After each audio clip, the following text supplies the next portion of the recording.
ici Isadora et aujourd'hui on se retrouve dans ma mezzanine.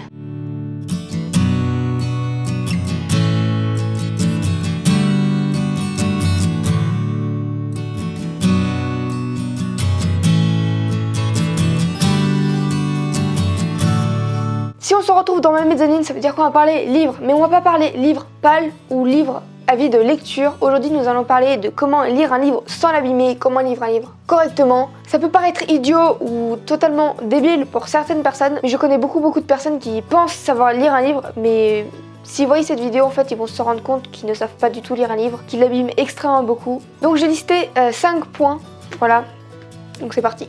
Il faut savoir que dans ma famille, nous sommes tous des grands lecteurs, donc forcément, si la première personne qui lit un livre le lit en l'abîmant, les autres ils vont avoir un livre abîmé et ça va continuer à s'abîmer, le livre va vraiment beaucoup se dégrader. Donc pour illustrer mes 5 points, j'ai préparé un vieux cahier, parce que très clairement ce que je vais montrer, je vais pas les faire sur mes livres, parce que littéralement mes livres sont mes précieux, tu vois, my precious.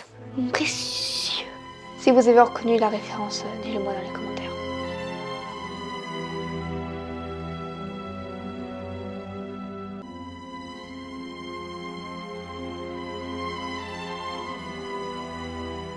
Ouais. Donc c'est parti pour les 5 points. La première chose, on va prendre Harry Potter. Ok, bref. J'ai pris un assez gros quand même livre, voilà, pour que ça soit plus facile d'illustrer. Mes livres sont en train de tomber derrière. En gros, moi quand je lis un livre, je lis à 90 degrés, comme ça, voire même moins, hein. 90 degrés, grand maximum. Mais bon, il y a des personnes du coup qui ouvrent les livres pareil que moi à 90 degrés. Et il y a aussi des personnes, et surtout, il y a beaucoup de personnes, plus que des personnes qui lisent à 90 degrés, qui ouvrent à 180 degrés ou même à 360 degrés. Donc ça les abîme extrêmement beaucoup. Donc quand je dis que ça abîme, c'est que ça décolle les pages, la colle se décolle, les pages se décollent par conséquent. Je vais prendre ce livre-là, donc c'est le vieux livre de mon père. Avec le temps, la colle s'est décollée, les pages se sont décollées et tout, parce que il est vieux, donc forcément la colle s'est décollée quoi. Alors, ça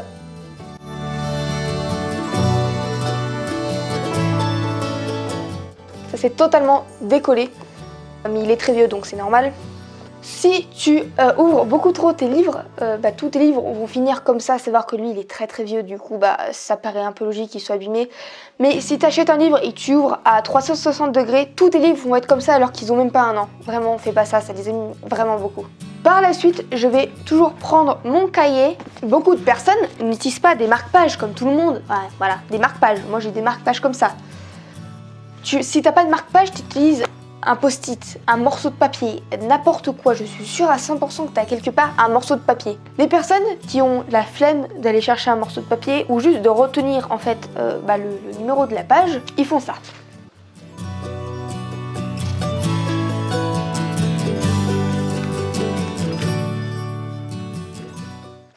Horrible, n'est-ce pas?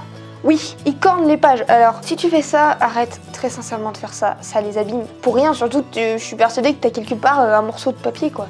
Un post-it. Par la suite, nous avons les livres à jaquette. Donc, les livres à jaquette, j'en ai pas dans ma bibliothèque, mais je vais faire un plan de coupe. Voilà.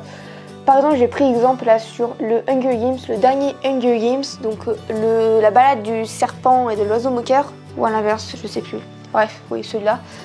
En fait, le truc, c'est qu'il a une jaquette. Et en fait, quand tu lis des livres à jaquette qui peuvent s'enlever, comme par exemple ce Hunger Games, tu enlèves la jaquette et après tu lis sans jaquette parce que ça abîme la jaquette. Si tu lis avec, c'est compliqué de lire avec une jaquette. Et de deux, ça l'abîme. Et quand tu as fini le livre, tu remets la jaquette ou quoi. C'est très simple et je connais beaucoup de personnes quand même que du coup, c'est très galère et ils les abîment quand ils lisent avec la jaquette, quoi. Donc par la suite, pour mon 4e point, nous allons parler, c'est pas tellement comment lire un livre, c'est plutôt comment le stocker. Alors, par exemple, les personnes qui vivent à la plage ou qui lisent à la plage, quand nous laissons des livres au soleil, ça les décolore. C'est l'effet du soleil. Vous allez me dire, oui, ça les décolore. Sauf que on pense juste que c'est la couverture qui est décolorée.